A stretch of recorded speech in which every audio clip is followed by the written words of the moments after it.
Hey guys, welcome to my movie review of A Clockwork Orange, starring Malcolm McDowell, directed by Stanley Kubrick.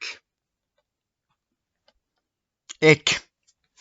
What the fuck was that? Yeah, this is fucking itchy, lads. Jesus on a cobweb. Okay, keep your shoes on. Yeah, made me underwear doing this video, right? Don't like it. Fuck yourself. Anyway, um, this video is brought to you by Cadbury's. Now fuck off. Anyway. So, this was made in the year 1971. It's written. It was directed by Stanley Kubrick. It's based off a novel. So, basically, what the plot of this masterpiece of a fucking movie is, got this group of lads. This guy by the name of Alex. He is a prick. First of all, he and a group of these guys dress up in these white fucking costumes. These kind of costumes right here, and they basically go around terrorizing people. They go around, they beat up a homeless guy who's Irish and is actually singing Alive, Alive, Oh by the Dubliners. So, yeah, wasn't expecting that. So they beat him up. They go around to people's houses and start breaking in. They basically like causing trouble. They break into a woman's house and Alex rapes her. And they go around causing like fucking mayhem. Um, Ow, me fucking back. Sorry, I went to scratch me back there and it fucking hurt. Jesus. So they go around causing mayhem pretty much. And they go to bars, they like, they get into fights with these other rapists who, as Alex likes to say, oh, they were having a bit of the in, out. So they beat the shit out of them. And they basically go around and all of that, and then they end up in the papers. So what ends up happening is Alex lives with his mother and father. His mother and father don't really know that he's like that. There's a doctor that comes over to the house that is like, you staying out of trouble and that kind of stuff. And he's like, oh, of course I am, and all that. It's like, I think you done something and all that. But the humor, the fuck happened there? They're what the fuck? Why am I stuttering? Okay, so essentially, they're just doing random shit. Like they're basically making trouble. Alex has sex with these two girls. He's picking up people. They're going to different places, and they do a lot of fucked up shit. There's a scene where Alex even beats the shit out of the rest of them and cuts one of them in a really iconic scene. And essentially, they end up breaking into this woman's house. They break into this woman's house, and she suspects that there's something up, and is like, talking to the cops, I mean, like, look, I got a weird phone call, and it was very similar to the one that was in the papers. So Alex breaks in and kills her with a gigantic penis. That statue. He's like, leave that alone, and he starts swinging it, and then he beats her to death. And he comes outside. One of the guys ends up smashing milk over his head. He gets blinded, and then Alex ends up getting arrested. He gets arrested, put on trial for murder, and gets put in the papers, and ends up in a prison where he's going to be sentenced for 14 years. And he's meant to do all the prison activities, be teach not to be an asshole. He gets beaten up. There's a priest teaching him stuff about religion. He has to do different activities, and he even visualizes himself doing religious things. And essentially, he hears rumors about this this treatment that will make people good, because Alex wants to be good, and it makes him stop these evil urges to kill and rape people and be selfish, pretty much. So he hears about the treatment, like, nah, we don't know about that, and then eventually they end up giving him this so-called treatment, and pretty much what ends up happening then is he ends up going to this place, this hospital, and everything seems okay, at first. But then they start going and showing him all these really fucked up movies. And this is like the most iconic, not most iconic, it's like a very famous scene, but it's really fucked up. And each day he shows movies of people, or he's showing movies of people getting the shit kicked out of them, people getting raped, murdered. And then the next day he's like, that was horrible. And then they show him Nazi footage of World War II the following day. He's like, no, turn it off, it's horrible, it's horrible. And they do it every day, and it fucks him up, and it starts to make him feel physically sick. They even test him in front of places. They have a girl come out with her tits. They have other people, guys trying to get him to lick his shoe. All this really fucked up shit. But every time he tries to have an urge to do something, he starts vomiting. So he gets let out of prison, back into the real world. His parents don't really accept him in because they're afraid of him, and they've replaced him with this other guy that I swear to God looks like Owen Wilson. I don't know if it's just me or whatever. And then Alex's life from then on out becomes worse. His life becomes worse. He gets recognized on the street by the homeless guy that he bet up, and the homeless guy has beat the shit out of him. Two of his friends that used to join him back in the day have become cops and tried to murder him. They take him out to a forest and try and drown him. You know, fucking, what else did they do? I'm trying to think. He ends up coming across the guy in the wheelchair, the guy that he fucked over, that he raped the wife, and doesn't remember him at first, and he's put him in a wheelchair, and then he tries to get his revenge on him.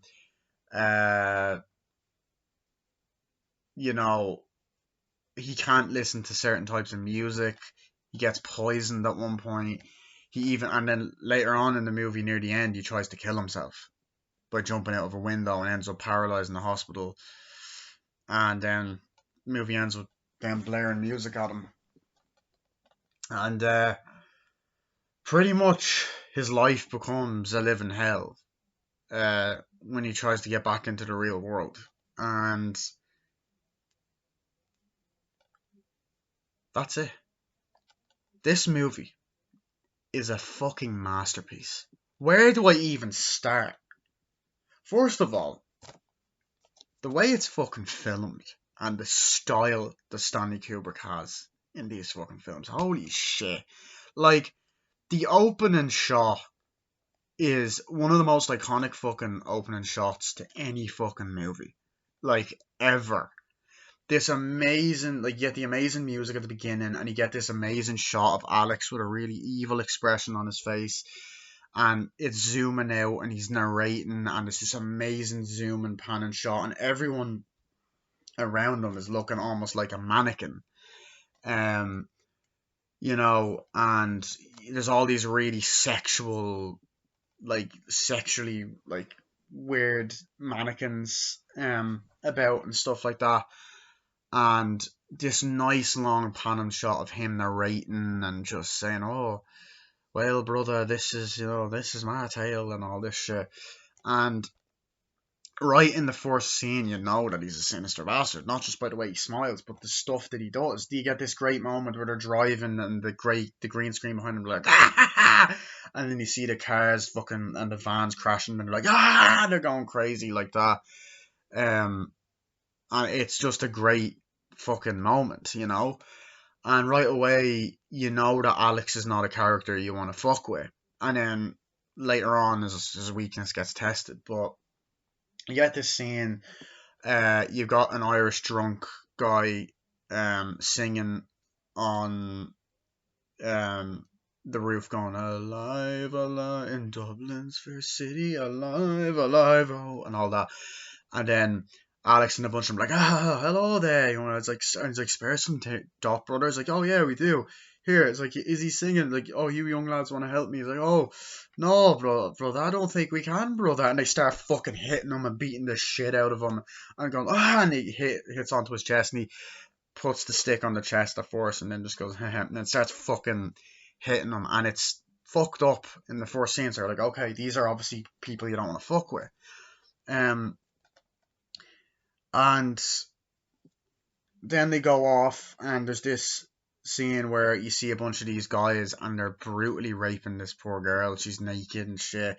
And Alex like, oh, they obviously wanted to give her a bit of the in out, and stuff like that.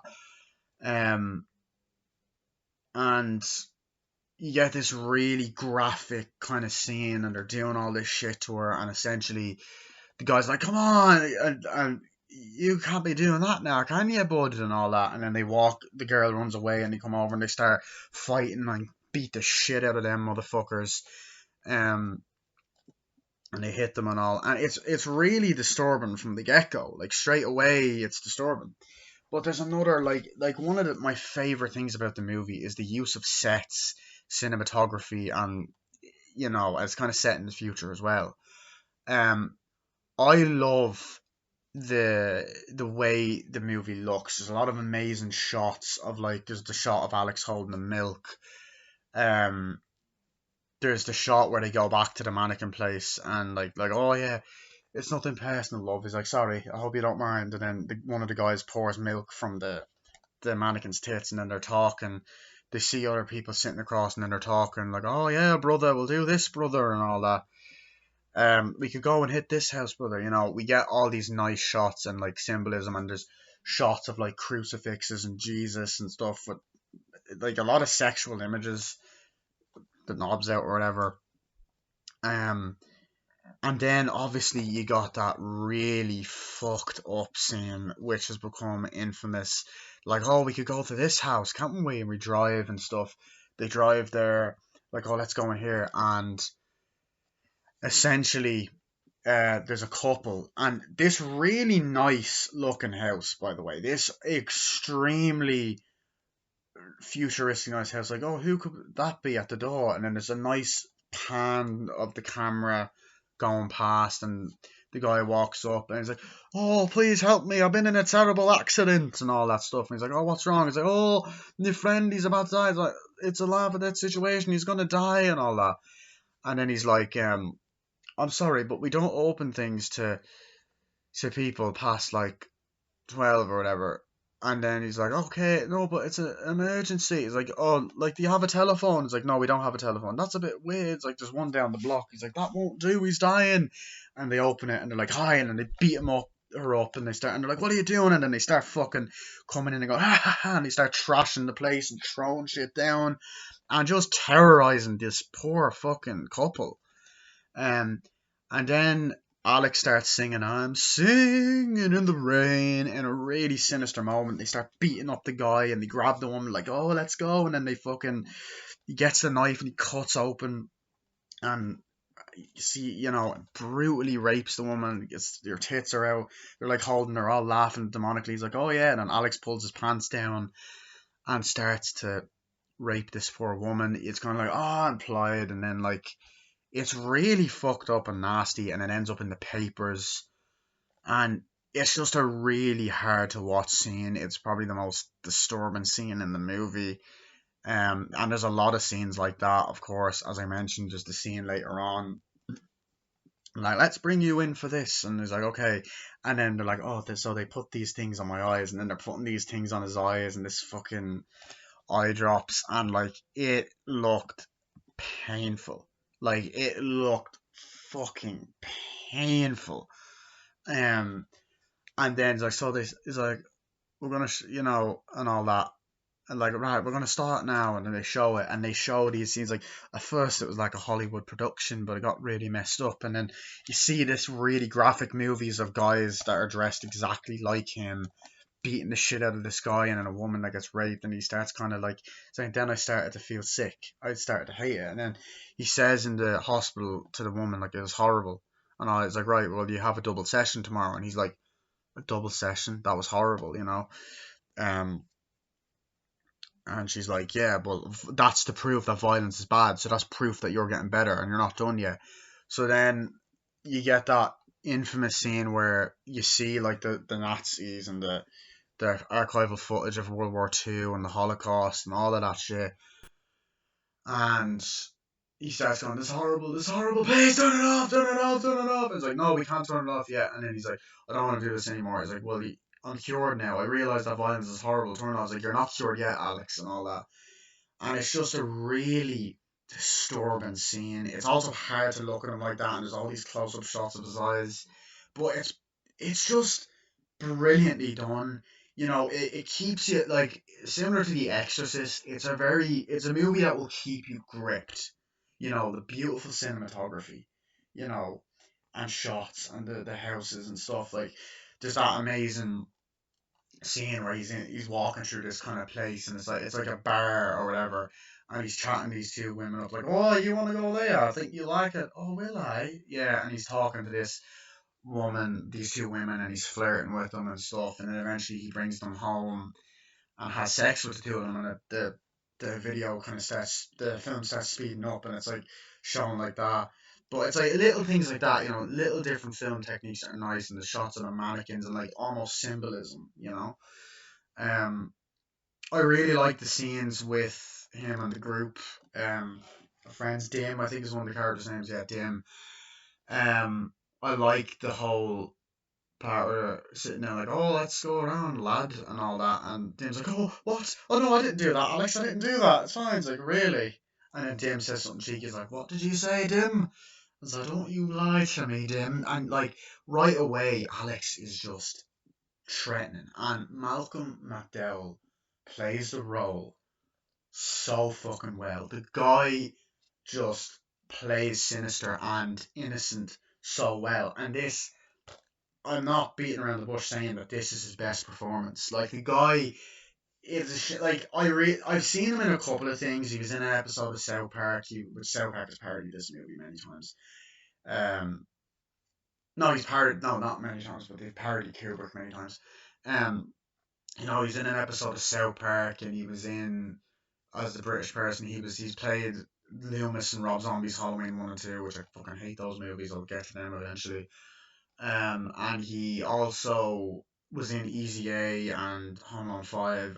But this movie, he's just fantastic in it. You know, um, so I think you need to leave him alone. Like, and he's nasty. So he's like, okay, okay, okay. And he hits him, and then there's another scene. He's like, I think you need to leave them alone. He's like, no, my brothers. No, I'm not leaving him alone. And they do say, oh, my brothers a lot. Hello there, brother, and all that. And then there's a part where they're in the downstairs of this place and they're there and they're hitting people. Like, okay, so there's this woman, we're gonna attack her, and there's a lot of cats and stuff like that. But you also got that the use of music, the use of Beethoven's music in this is actually really well done. And he's a fan of Beethoven. There's a bunch of great shots of the houses and scenes. There's a part where he gets up and it's like, so like, I like the idea of him being like, people think he's a regular teenage boy, you know.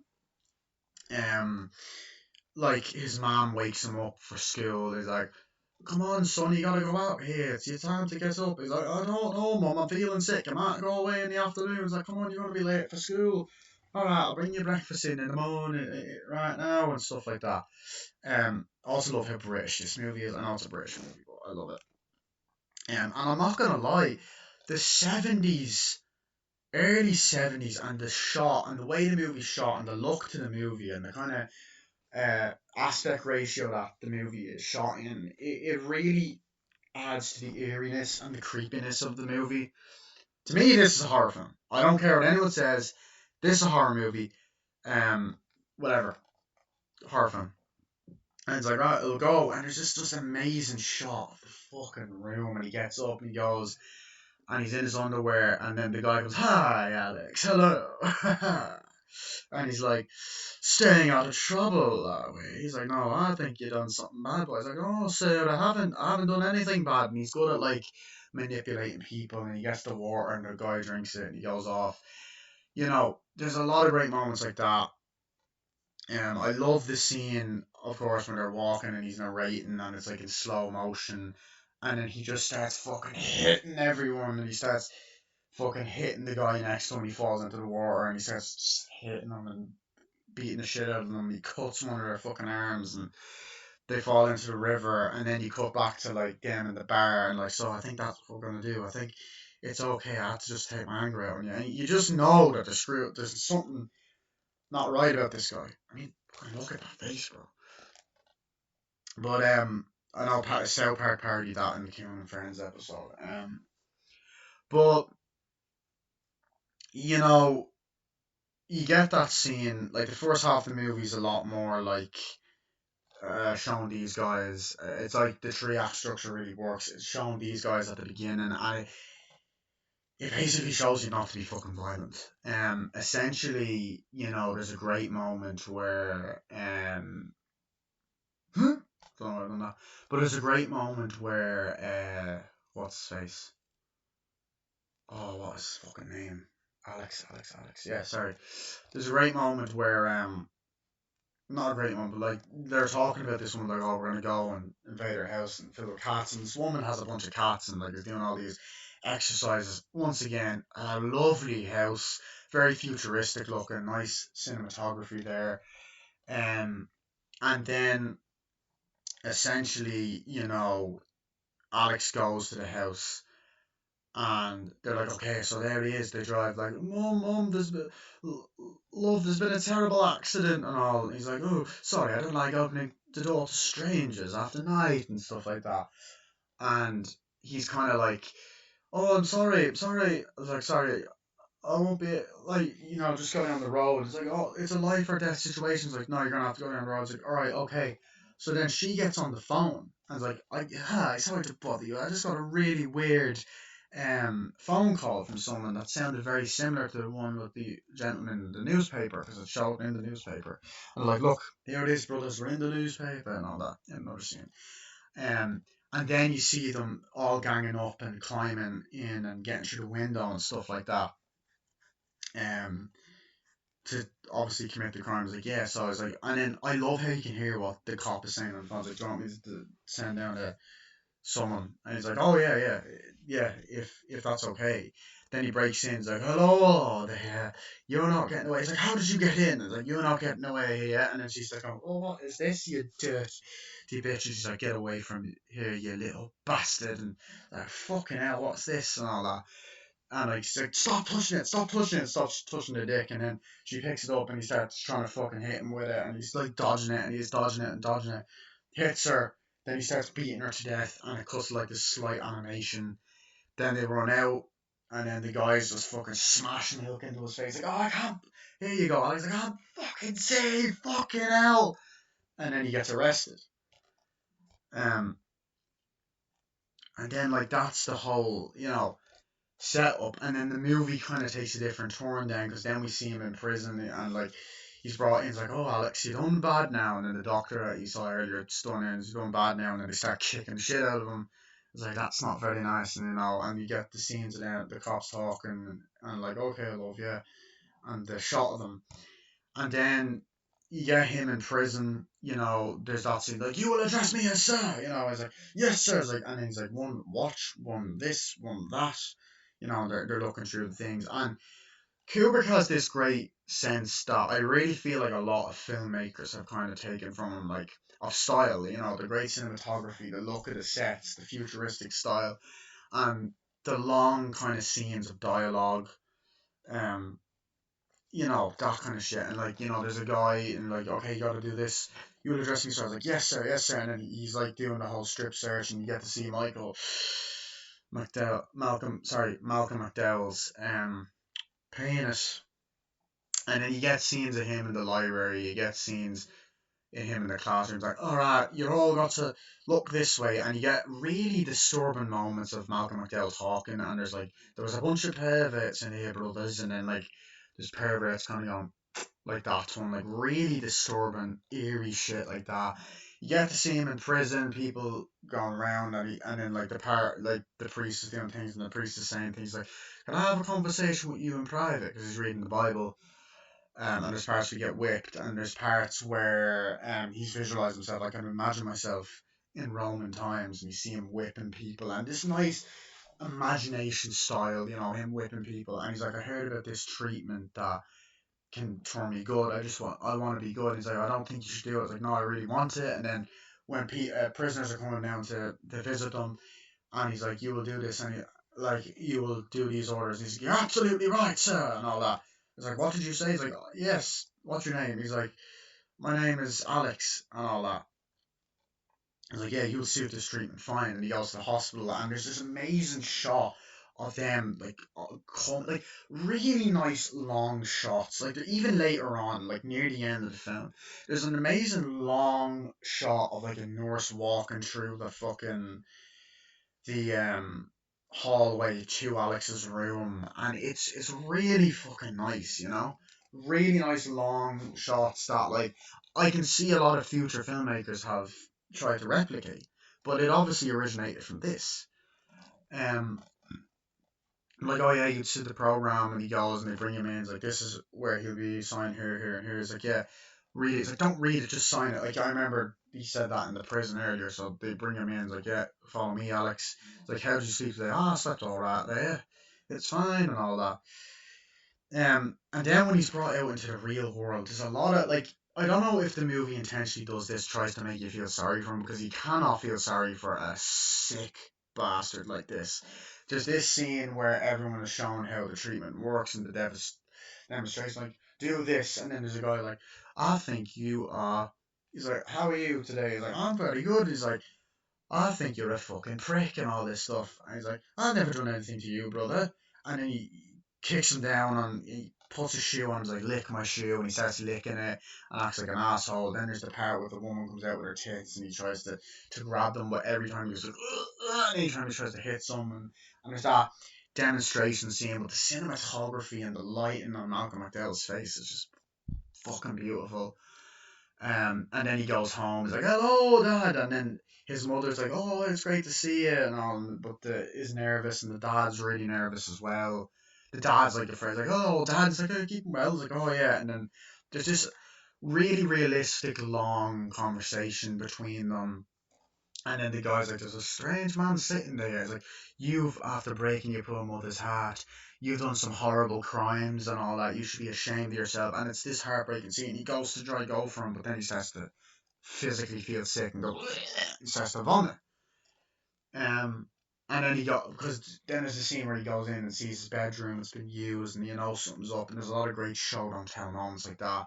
And there's moments where the music tells the story, the use of Beethoven, the original soundtrack in this film, the opening scene with the amazing shot, like it's done by the same composer as The Shining, and there's a lot of that same kind of music from The Shining, like not from The Shining, but like it's the same. It sounds like the same music, if you know what I mean. So, um, there's a lot of great moments. Like there's a part where he's walking around and you can see he's clearly contemplating suicide. Then the guy comes up to him asking for money. He's like, "Got some change, brother," and all that. It's like, no, and then he walks off like, I know you. And then this scene where all the you bet me up, you and your friends, I've never seen you before in my life, leave me alone. And then he runs towards an alleyway, and all these fucking old people start beating him up. It's like all these old people he's like, all these old people are around me, and you see like the teeth and all the fucking horrible shit. And then the cops are like, break it up, and I'm like, well, young Alex and all that, and like, no, what are you doing, brothers? Please, that was years ago. And it's a really disturbing scene where they take him off and like they're like, haha, let's get you back, Alex, and revenge. And they're it's like a shot, and he's kind of like, and Malcolm McDowell does that scene so well. He really does being afraid well. He does the whole sinister aspect well. Um, where he picks on Dim. He's like, oh, you better stop it, Dim. And he starts hitting. He's like, come on, brothers, we'll do this, that, and the other. And they take him, and there's this amazing shot of him walking out to the woods. He's like, oh, we'll take you, Alex. And they start fucking beating him up, hitting him. He's like, screw this, Alex. And they start fucking trying to fucking drown him. And then we cut to the night time, and he's walking, and he falls in, and you get a repeat scene from earlier, like, who could that be? And it's the old man from earlier who had been beaten up, and now he's in a wheelchair, and now there's another guy living with him, and he opens the door, he's like, oh, Sonny, okay, and then he's like, he realizes he doesn't remember him, then he's upset, and then he has him stay over, and then you know something's up, because there's this scene where Alex is taking a bath, and he starts singing in the rain again, and it triggers PTSD memories, and he starts going, oh, and the music gets disturbed, and he starts doing this weird shit.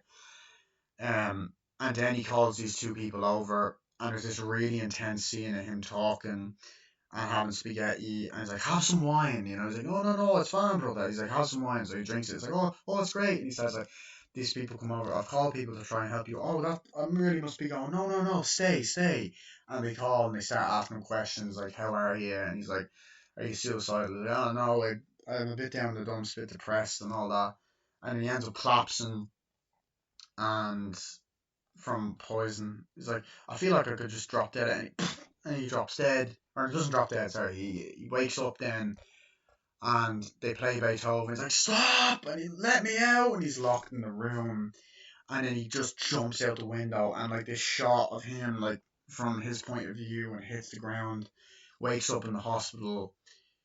You know, really disturbing, like a really disturbing fucking scene because he's like, I can't listen to certain bits of music but I love music, you know. Um, there's also the amazing scenes of them all walking and talking these certain places, and um, obviously when they're in the white clothes and shit. And then he wakes up in the hospital, and fucking, you know, he just, you know, the woman's asking, "Oh, are you okay?" He's there. He's like, and there's a great shot of him and injured, and then the woman comes in and asks him a bunch of questions, like, "What would, like, here's a few slides, like, what would you say?" He's like, I'd say, go fuck yourself, stick it up your ass, and all that stuff. And all these images, like, okay, cool. And then his parents come to visit him and say they done you wrong, and then it goes in the newspapers that the victim. I like the part where it goes in the newspapers with me and left out, and like in the newspapers, he's like, you know, he's he's being let out, and like they done you wrong, and they come to apologize, like, oh, we done it wrong, blah blah blah, whatever. And then you get that amazing scene where he's like, and the guy's feeding him and shit like that. Um, and he's talking, and just once again, all the dialogue in the movie feels realistic, like actual conversations. Then they go away, the women are there. There's a couple of hospital scenes. Then they bring in these gigantic fucking speakers and start playing the music, and then the movie ends. Directed by Stanley Kubrick, like similar to how the opening titles pop up a Clockwork Orange with the opening red titles. And this is a fucking masterpiece. I'm sorry, like I can talk endlessly. I've already talked half an hour. I don't want my reviews to be too long, but there's so much I want to say. Um, the cinematography, like, it's amazing. The When he's walking in the nice wooden houses, and the look to the movie's nice. The scenes where they're talking in the mannequin room, and you know, the moment when they're in that bar and he's walking around looking through things, and the music is telling the story. There's just so many great moments in this film. The writing is unbelievable. Every performance in this film, especially from Malcolm McDowell, is brilliant. He sells being sinister brilliantly. He sells being fucking um happy and sad and scared, and brilliantly. Like, um he loved the time period, the futuristic side of it. It's like, oh, 1960s, I think that's lovely and all that. I love the, oh yeah, brothers, and there's so much memorable fucking dialogue. Very well, little brother, very well, as it says on the poster. Um, the iconic scenes, like, how many, like the iconic scene of him looking like that at the beginning, the smile, and the scene with him and the milk, it's just great. And then like the realistic scene between him and his parents, where his father's afraid of him, and the guy is like, you should be ashamed of yourself for what you've done and all that.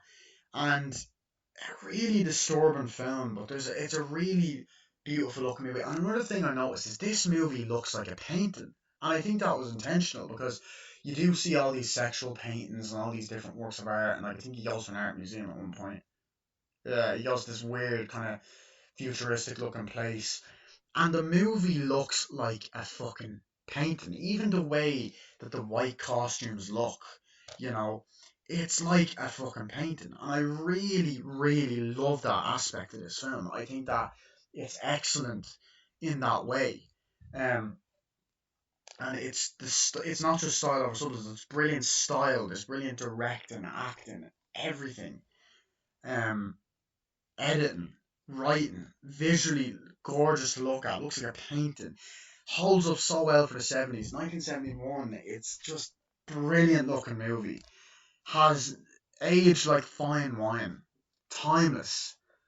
Every actor in this does a terrific job. The emotional scenes where the part where the mother breaks down in front of Alex and like you broken your mother's heart like, and all that. It's horrible. And then the part where she breaks down, like when he's like, "Oh, they were saying that you wanted to top yourself, that you wanted to kill yourself, in the paper, son. They said you done you wrong," and then she starts breaking down. It's just realistic as well, and it is a horror film to me, and a psychological thriller and a drama, but it's not your traditional one, and it's an original story. Every acting is brilliant, and it fucking earned 4 Oscars nominations, including Best Picture. You know, so it says in the back, Clockwork won New York Film Critics Best Picture and Director awards and earned 4 Oscar nominations, including Best Picture. Its power still entices, shocks, and holds up in its grasp. I love this movie. This is a fucking classic, and I would definitely watch it again. Um, and I very, very rarely say this. This is a film I might talk about more. I might do more reviews on this movie because there's so much meaning to it. And, it's one of them films you're gonna have to watch again to understand more meaning. So, yeah, here's the front, spine, back, nice little slip cover. Sorry, this review is really long. I don't know why. Um, didn't mean for it to be. And I love this classic poster here. Beautiful looking case. Brilliant photo picture as well.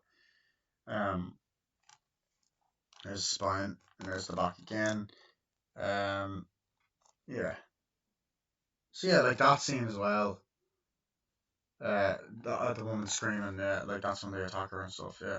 Ugh. And then it also comes with a poster, an A3 poster. I've said that in my Blu-ray update. But a lovely looking disc as well. Holy shit. Like just nice and clean. I like this collection of these Blu-rays. Warner Brothers does these nice kind of like Blu-rays. But yeah, brilliant Warner Brothers film, brilliant Stanley Kubrick film, 1971 classic. This is actually a 2020 Blu-ray. Holy shit, looks amazing on Blu-ray, brilliant prints. Sorry for the long review, but a movie like this deserves it. I will see you guys later, and bye.